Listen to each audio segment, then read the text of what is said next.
Değerli izləyicilər, videonu bəyənib kanala abunə olun ki, hər kəs son xəbərlərdən anında məlumatlansın. Aparıcı İlkin Həsənli sosial şəbəkə hesabında maraqlı paylaşım edib. Xəbər verilir ki, onun ünvanına səslənən mənfi rəyləri paylaşıb. İzləyicilərindən biri ona heç yoldaşı İlkinə yaraşmır, digəri isə heç sizi sevmirəm rəyini yazıb. İlkin həmin şərhləri yazan istifadəçilərin adlarını izləyicilərini nümayiş etdirib. Qeyd edək ki, İlkin bloger Aysel ilə ailəlidir, cütlüyün 2 övladı var.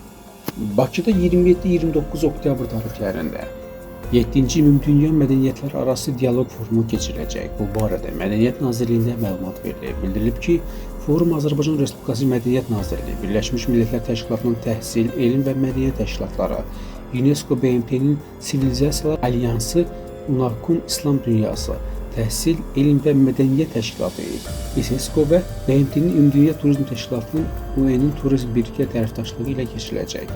Qeyd edək ki, Azərbaycan Respublikasının Prezidenti İlham Əliyev tərəfindən 2008-ci ildə irəli sürülmüş mədəniyyətlər arası dialoqa dair Bakı prosesinin tərkib hissəsi olan forumun əsası 2012-ci ildə qoyulub və bu il forumun 15 illiyi qeyd olunur. Bakı prosesi və onun çərçivəsində keçirilən forum Birləşmiş Millətlər Təşkilatı tərəfindən mədəniyyətlər arası dialoqun və beynəlxalq əməkdaşlığın təşviqi sayəsində aparıcı qlobal platforma kimi tanınır.